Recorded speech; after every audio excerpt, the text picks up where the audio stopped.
Bapak Dian saya orang Minang ko matian jiang dan tahu gitu. Bapak Dian saya orang awak ndak diusut, mah Minang nang kompak dulu. Kalau menurut dari keterangan polisi, bang, adik aku mambi AP. Mambi AP. Iya.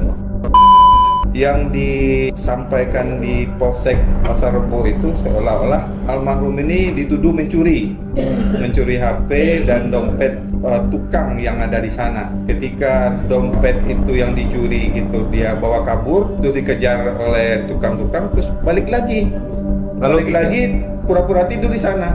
Ini kan sangat janggal. Iya. Sangat janggal dan tidak masuk di akal. Yang dituduh ini korban atau Rahmat Faisandri ini almarhum ini dituduh mencuri, justru beliaulah yang kehilangan. Ini orang Minang yang lagi ada di Jakarta terus dihilangkan nyawanya. Terus kita sebagai orang Minang diam aja. Nah ini bakalan kebiasaan nanti maksudnya gitu, berarti dianggaplah orang Padang ini apalah kan gitu. Dengan mengungkap kasus ini tidak membuat Rahmat ini kembali hidup ya Pak ya. Tapi ini setidaknya memberi pelajaran kalau kita ini orang Minang ada di rantau ini ada kewibawaan. Ya, semua orang Minang lah yang ada di rantau seluruh Indonesia, seluruh dunia untuk mendukung pembiayaan ya. Tapi pembiayaan aku butuh biaya untuk mendukung dari rekening yang telah disediakan tadi ya. Mudah dengan bantuan modal dan material, doa segala macam dari orang awak yang ada di seluruh dunia itu bisa melancarkan penegakan kasus kemudian. Halo bro, assalamualaikum warahmatullahi wabarakatuh. Kembali lagi dengan saya Dapan Mulifa dan saya bersama dengan udah dari IKM dan juga Justice for Rahmat Faisandri. Kita akan membahas tentang Rahmat di Mulifa Channel.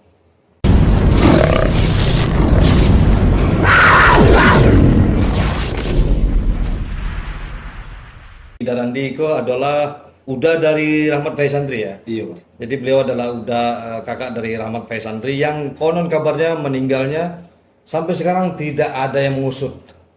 Nah ini hati kita juga tergerak kenapa sampai selambat ini ada ya? Apakah ini ada hubungannya dengan instansi terkait atau memang orang dalam ini terlalu kuat gitu kan? Atau memang tidak tersentuh oleh hukum? Nah ini harus kita angkat ke media. Nanya soal pakai bahasa Indonesia ya biar pada tahu ya deh. Ya. Juga. Sebenarnya Rahmat itu gimana sih sehari-harinya gitu? Sehari-harinya bawa mobil bang. Biasa pekerjaannya bawa mobil. Mobil apa? Alijra. Alijra ya. Mobil Alijra. Terus dia gimana orangnya gitu? Ya kalau istilahnya orangnya banyak yang kita dari ini orangnya baik. Dan dia ganteng juga ya? Iya benar. Mungkin banyak juga orang yang iri kali mungkin atau gimana kan gitu. Iya.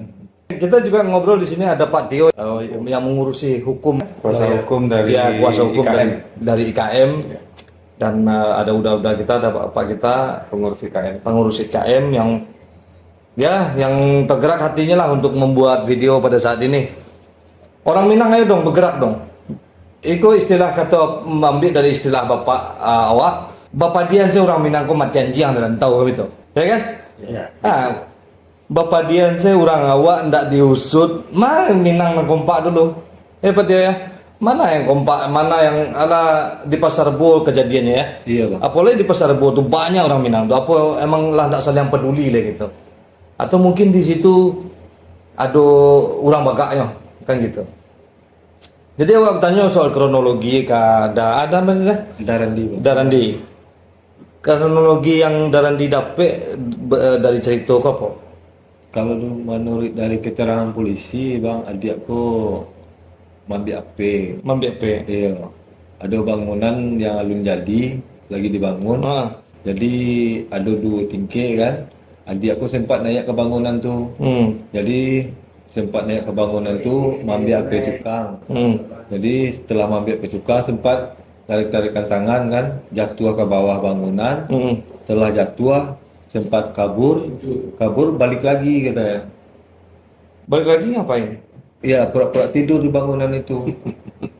Nah, disitulah dapatnya katanya. Oh itu keterangan dari Polisi bang. polisi dapatnya dari mana katanya? Dari warga katanya. Dari warga. Berarti nggak ada satu dari warga apa Tio? dari seorang warga yang menjelaskan ke kita ada? Jadi gini, izin meluruskan. Sebelum kita ke kantor polisi, kita memang juga sudah lidik ke sana, ke lokasi. Memang benar, lokasi itu adalah bangunan ruko yang sudah berjalan operasional, di belakangnya dibangun. Nah, disitulah tempat kejadiannya. Pada saat yang disampaikan oleh polisi itu adalah warga, itu bukan warga, itu adalah orang yang bermukim di ruko itu, yaitu tukang-tukang. Tukang, bukan warga. Bukan warga. Kalau kita sebut warga, itu kan warga. Berarti orang yang berdomisili di sana. Ya, mungkin masyarakat luas ya, Betul. dalam satu komplek warga RT sekian contoh. Kan- Kalau ini kan bangunan ruko. Bangunan ruko yang terpusat di situ adalah para, mohon maaf ya, kita sebut profesi tukang atau kuli yang ikut berdiam di sana. Karena Dalam bangunan mengerjakan ini proyek mungkin ya? dalam rangka bangunan ini kan dalam tahap finishing, kan udah bisa ditempatin. Jadi kurang lebih seperti itu gambarannya, sehingga yang disampaikan di Polsek Pasar Rebo itu seolah-olah ini seperti yang disampaikan Randi tadi. Warga almarhum ini dituduh mencuri HP dan dompet tukang yang ada di sana. Ketika dompet itu yang dicuri gitu dia bawa kabur, terus dikejar oleh tukang-tukang, terus balik lagi pura-pura tidur di sana. Ini kan sangat janggal. Iya. Sangat janggal dan tidak masuk di akal. Kami juga yang datang ke sana waktu itu, ke lokasi termasuk kejadian. Randi ya, kami kuasa hukum 2, Randi berempat kami ke sana, melihat langsung kondisinya dan mempraktekkan seperti apa sih gitu kan, seolah-olah kami ini apa ya, kalau di polisinya kita gelar perkara ke sana, tapi ini versi kami aja. Iya. Jadi kami lihat itu tidak ada yang masuk akal dan janggal. Dari keterangan si polisi ini, Yang diterima oleh polisi ini adalah keterangan orang-orang yang ada di sana yang mengantarkan korban ini dalam kondisi yang kritis. Jadi diberikanlah keterangan bahwa ini adalah pencuri. Tadi digebukin rame-rame oleh warga, padahal itu kan tukang-tukang semua. iya. Lalu kritis dibawa ke sini. Iya. Pertanyaannya, Rahmat ke situ kepentingannya apa? Nah, disitulah kita melihat lagi kejanggalan lagi bahwa Rahmat ke sana itu memakai baju apa? Dia tidak memakai baju apa-apa, cuman pakai kolor doang. Mohon maaf ya. Berarti kejadiannya bisa jadi tidak di situ dong. Ya, karena kejanggalan-kejanggalan itulah kita melihat ini sebuah dugaan rekayasa. Yang sampai sekarang belum dibuka tabirnya sampai sekarang oleh penyidik ya, yang menangani gitu ya. Oh, berarti dia nggak pakai pakaian apa-apa? Kalau kita dengar infonya seperti itu, mungkin dari fotonya juga ada. Ada ya, nanti fotonya boleh ditayangin ya? Enggak, itu Privasi. produknya dari polisi. Oh, polisi. Kita cuma dikasih lihat. Kita cuma dikasih lihat Jangan aja. dipoto ya, jangan di ini. Oh gitu. Atau bisa jadi dilucuti pakaiannya. Pakaiannya nggak ditemuin. Enggak ada. Apa yang nganterin itu siapa aja, Pak? Emang tukang semua? Kalau tadinya disebut 3 orang. 3 orang ini ada tiga orang tukang. Setelah kita sampaikan juga, kami juga sudah melakukan olah TKP loh ke sana. Akhirnya diakui memang 4 orang. Gitu. Satu lagi? Ya, mungkin kita sebut aja oknum dulu lah ya. Oknum ya, oknum. Mungkin ini dalam tanda kutip, mungkin apa yang menjadi keberatan atau di mana terhalangnya, kita juga belum tahu nih ini sebuah teka-teki atau memang ini sebuah konspirasi kita juga nggak bisa menyebut. Anggap saja ini sebuah kita menyebutnya mungkin perkara yang belum diusut tuntas itu. Ya tapi kalau misalnya memang itu dia mencuri terus dipukuli warga rame-rame, Yang orang yang nganterin itu dia harus jadi itu langsung Betul. dong. Kalau kita pandangan kita umum aja udah pasti seperti itu. Pandangan kita memang yang memahami bagaimana kinerja polisi, yang seharusnya keempat orang itu harus diminta pertanggungjawabannya, diminta keterangannya. Terus ya menurut kami ya lokasi ya harus di police line. Iya. Betul. Terus apa yang menjadi pendukung di sana, penyelidikan pendukung itu kan banyak penyelidikan secara ilmiah. Iya. Ada CCTV, Betul. ada handphone, Iya. ada motor yang hilang, ada ATM yang hilang. Itu yang tadinya yang dituduh ini korban atau Rahmat Faisandri ini almarhum ini dituduh mencuri, justru beliaulah yang kehilangan handphone, dompet, ATM, sama handphone, sama motor, sama tas. Nah, yang aneh lagi, ini tasnya kembali. Tasnya kembali dengan mungkin kondisi yang sudah tidak utuh lagi ya. Tasnya kembali pada tanggal 28. Kejadian tanggal 20 meninggalnya 20 pagi sekitar jam 3-an. Nggak bisa bicara. Itu Udah kritis. udah kritis. Terus ada visum nggak Pak? Visum ada, di visum dan Masih ada. terakhir juga diminta otopsi oleh keluarga. Oh, terjadi banyak pukulan benda tumpul. Betul. Jadi banyak sebenarnya petunjuk-petunjuk yang bisa digunakan oleh penyidik nanti kalau memang ini benar-benar ditelusuri, karena banyak petunjuk-petunjuk yang melekat ke beliau itu yang dijadikan pembuka tabir apa sebenarnya yang terjadi. Apa bisa kita katakan ada orang kuat di dalam itu? Yang bermain? Kita bisa aja menduga sih ya. Ya, Kalau ini kan menduga dugaan sih aja, ya kan? Karena kalau dibiarkan begini terus, ya pasti dugaannya akan macam-macam nanti. Iyalah. Ya, makanya Tapi kita itulah kenapa sangat lambat gitu. Udah berapa kasus di beberapa tahun ini penanganan kasus-kasus yang serupa begini itu selalu lambat gitu. betul, karena itulah tergerak kita melihat menjadi fenomena nih belakangan nih. Kalau tidak viral, ya Iya, nggak bakalan di ini. makanya kita buat. Tapi kita ingat kasus yang di yang di Cirebon ya. Nia Cirebon itu sampai sekarang belum terungkap, ngambang aja gitu. Ya, Kamu itu penyebabnya karena ada orang-orang kuat, katanya kan begitu konon kabarnya. Apa juga kasus ini seperti itu, tapi versi laki-laki kan gitu. karena gini juga kalau kita lihat, kalau penyidik hanya bermetode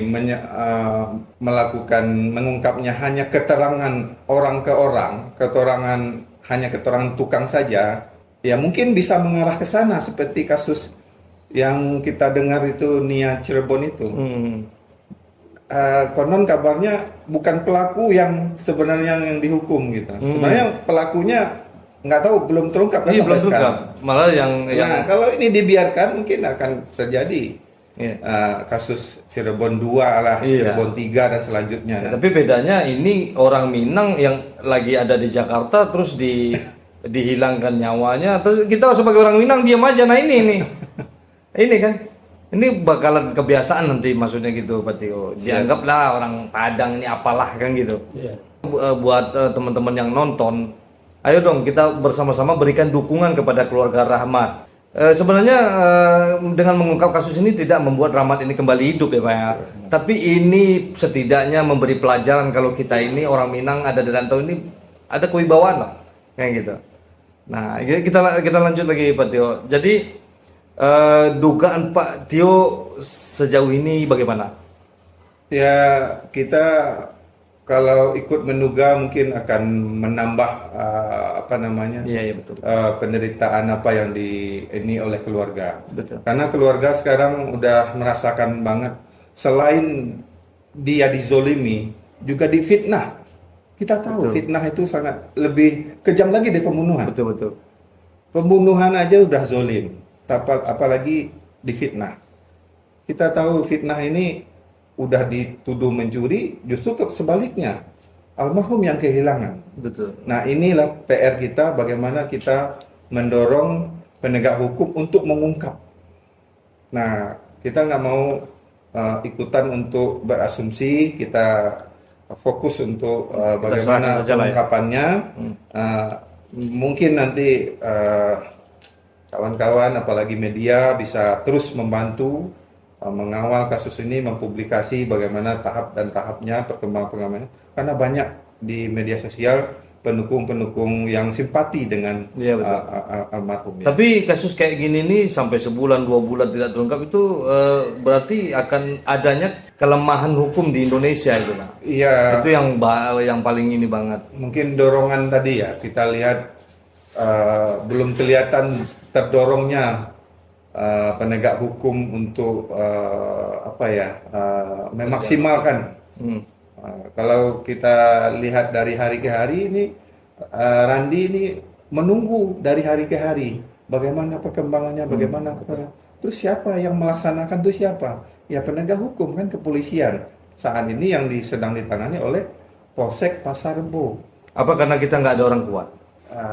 Atau emang kita nggak punya duit kali?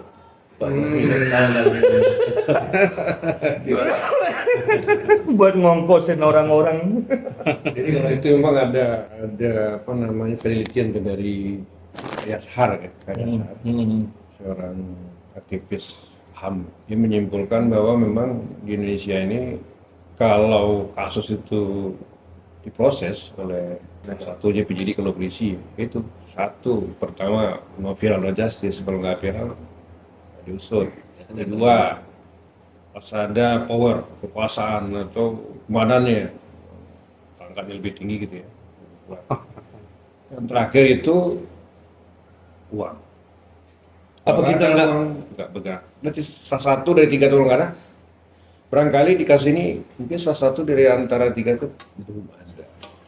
Inilah kita mengajak orang Minangkabau dimanapun berada supaya kita bergotong royong, berkolaborasi, mengimpun segenap energi, bantuan doa, uang dan segala macam kita kumpulkan untuk menegakkan kasus hukum pembunuhan orang awak.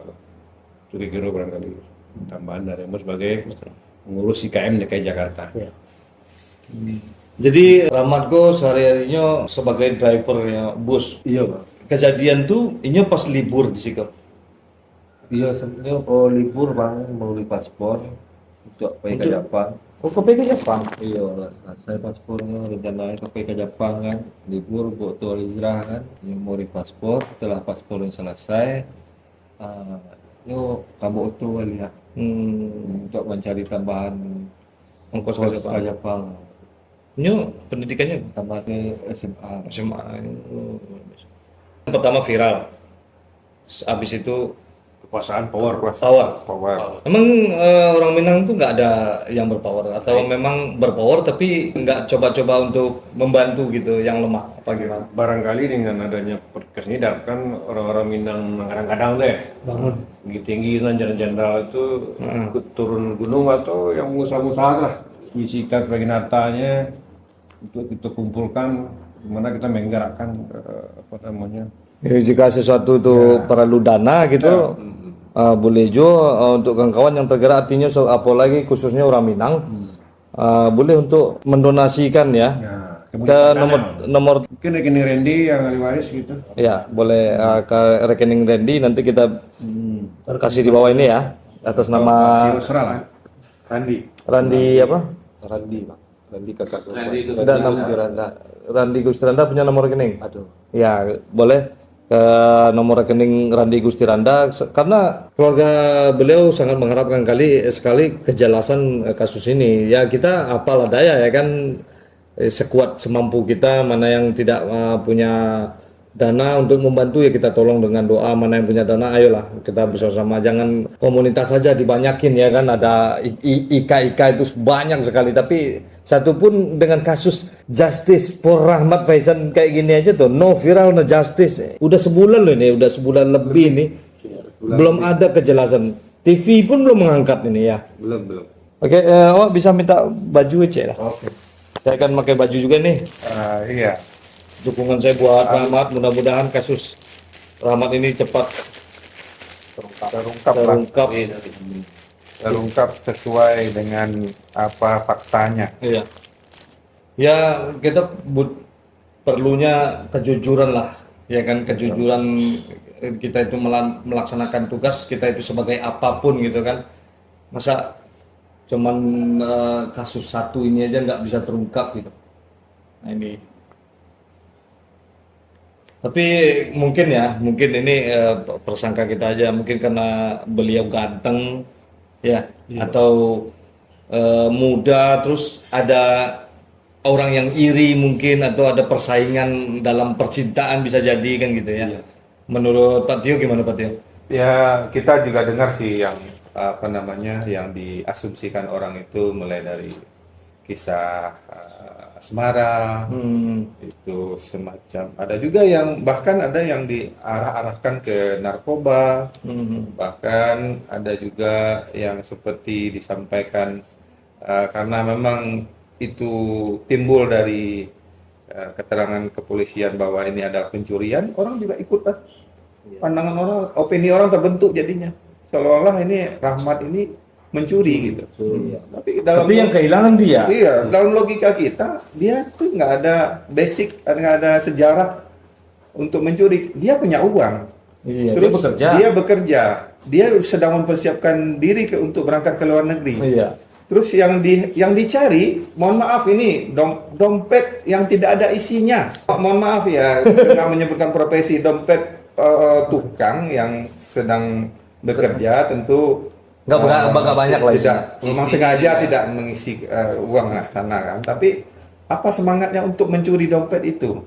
Dengan perjuangan itu, tembok di belakang itu tinggi banget. Nggak mungkin dia masuk hanya untuk mengejar dompet dan HP. Yang nggak tahu itu ada berapa di dalamnya ya kan. Kita lihat dari nilai itu jauh banget dan tidak masuk akal. Kecuali itu pengusaha yang lagi tidur di situ ya. Banyak lagi kejanggalan-kejanggalan yang kita dapatkan dari keterangan-keterangan itu. Nah, namun kewenangan itu ada di penegak hukum, yaitu kepolisian. Kita sangat mengharapkan polisi ini segera bergerak. Karena kita juga sebagai kuasa hukum juga terbatas. Kita juga sudah mencoba Bang menyelidik dari ATM Banking ya. Banknya kan tentu bank ini kan juga hilang ATM-nya kan. Handphonenya juga hilang. Handphonenya hilang. Berarti kita nggak bisa mendeteksi dong dia WA sama siapa. Iya, makanya itu kewenangannya ada di penyidik. Alat-alatnya itu ada di penyidik. Tapi lokasi terakhir ini nggak bisa ditemuin lokasi itu. Bisa. Kalau itu kan semuanya teknologinya ada semua kan. Kita tahu kinerja Jatandras, Polda Metro Jaya, kita lihat gagah-gagah itu menangkap betul. Yang bahkan itu yang minim alat bukti bisa. Bisa Kalau ini sangat banyak alat-alat pendukung yang digunakan untuk melacak, membongkar. Iya, ya bisa jadi kecurigaan karena ada sesuatu tadi kan gitu. Nah itulah. Ini sangat, kita sebagai orang Minang khususnya sangat berduka gitu. Sampai ada terjadi seperti ini, apalagi keluarga korban ya sangat kehilangan banget. Dan ya kita berharap ini cepat terungkap lah ya Pak Tio ya. Pastinya. Apalagi Pak Tio sebagai lawyer, kuasa hukum di IKM. Pak Ridwan ini setiap hari kita berpikir apa yang bisa kita lakukan. Sementara pergerakan dari penyidik ya mohon maaf ya, kadang kita untuk mendapatkan informasi aja susah gitu ya. Apa yang bisa dilakukan supaya para pengurus ini yang mengurusi kasus ini supaya cepat gitu? Kami sebenarnya ingin ini dilimpahkan ya. Kalau rasanya Polsek ini tidak mampu, sebaiknya dilimpahkan atau ditarik ke Bareskrim atau ke Polda Metro Jaya misalnya. Karena kita melihat selama ini di sana mumpuni, mulai dari alat-alat atau timnya. Jangan sampai nanti dengan alasan bahwa di Polsek terbatas ini, terbatas itu. Sebenarnya kan ini Polsek kan tidak berdiri sendiri. Mereka kan punya level lagi di atas, ada Polres Metro Jakarta Timur, ada Polda Metro Jaya, ada Bareskrim. Itu kan sama tugasnya untuk mengungkap. Iya betul. Itu harapan kami sebenarnya itu. Tapi kalau dari masyarakat sendiri langsung ke tingkat atas itu bisa? Sebenarnya kita kan melihatnya kalau dorongan tadi apa yang disampaikan Pak Dal itu, kalau tidak viral mungkin ya tidak akan ada dorongan ke sana gitu kan, harus didorong. Mungkin tadi bisa aja dikutip yang 3 tadi. Iya. Luar biasa sekali. Pak Duan ada closing? Iya Pak Ridwan ada pendapat tentang hal ini? Harapan kami selaku kuasa hukum keluarga Rahmat meminta kepada khususnya Polsek Pasar Rebo hal ini cepat diungkap. Sekiranya tidak sanggup, limpahkan kasus ini ke tingkat yang lebih tinggi, kepolisian yang punya alat yang lengkap, jangan ditahan-tahan, itu aja. Terima kasih. Dan kita pengen tahu apa yang menyebabkan itu ditahan gitu kan gitu. Iya. Gimana Pak Doni? Pak Doni Monardo. Ya, Beliau namanya seperti jenderal ya. iya. Sama nama beda nasib. Beda nasib ya. Nah, baik, saya dari pengurus IKM ya, meminta kepada penegak hukum itu segera mengungkap kasus ini. Jangan sampai berlarut-larut. Apapun itu, kita melihat keluarganya yang sangat terpukul, sanaknya, anaknya, kakaknya, adiknya itu merasa kehilangan. Ibarat kata itu kata orang awak tuh sanaknya mati anjing di rantau. Iya. Mudah-mudahan tidak akan terulang kembali hal seperti ini. Semoga kepolisian serius untuk lebih serius lagi menangani kasus ini. Itu saja. Pak ada pendapat Pak untuk atas nama orang Minang, saya sebagai perantau orang Minang juga, yang namanya kejahatan, apalagi menghilangkan nyawa seseorang, itu adalah satu kejahatan besar. Ini harus diungkap supaya pelakunya tidak berkeliaran bebas di alam ini, dan supaya juga tidak terjadi lagi terhadap orang-orang lain. Mari kita sebagai warga Minang khususnya kita bantu keluarga korban untuk mengungkap kasus ini, supaya juga nanti almarhum tenang di alam sananya. Amin. Terima kasih. Ya, jangan lupa kita juga berdoa buat almarhum, semoga beliau ditempatkan tempat terbaik Allah. Ya. Mungkin ada lagi dari Pak Darmilus, ada yang Saya kemarin menghubungi Sekjen Bakor Agam ya. Saya sempat WA sama beliau, tolong diberikan dukungan terhadap bahasanya itu dukungan moral maupun material ya, terutama materialnya. Dan beliau sudah menyanggupi untuk mengumpulkan dukungan dari orang perantau Hutan Agam gitu ya. Dan Pak Tio juga dari Bu Basun juga akan mengumpulkan. Ya, semua orang Minang lah yang ada di rantau seluruh Indonesia, seluruh dunia untuk mendukung pembiayaan ya, tapi pembiayaan kan butuh biaya untuk mendukung tadi rekening yang telah disediakan tadi. Kemudian dengan bantuan modal dan material, doa segala macam dari orang awak yang ada di seluruh dunia itu bisa melancarkan penegakan kasus. Oke, mungkin sampai di sini cerita kita untuk kasus Rahmat ini, dan di sana kita pantau kasus ini terus. Kita akan selalu bercerita tentang Rahmat ini sampai kasus ini selesai. Buat saudara-saudara semua, apalagi Rahmat orang Lubuk Basuang ya? Lubuk Basuang. Randi Rahmat orang Lubuk Basuang. Ya, buat orang-orang Lubuk Basuang, yuk kita share semua nih, biar ini menjadi viral dan kasus ini cepat terungkap. Apapun yang terjadi tidak membuat Rahmat itu kembali, tapi kita memberi pelajaran bagaimana cara kita sebagai orang Minang tetap kompak untuk mengurusi sesuatu di rantau ini. Oke bro, sampai di sini perjumpaan kita seperti biasanya. Majulah Minangkabau, majulah Indonesia. Bersama saya Dapan Mulifa dan ada Pak Ridwan, ada Pak Tio, ada Randi, ada Pak Darmilus, ada Pak Doni dan ada Pak Rizal. Selalu di Mulifa Channel. Assalamualaikum warahmatullahi wabarakatuh. Waalaikumsalam.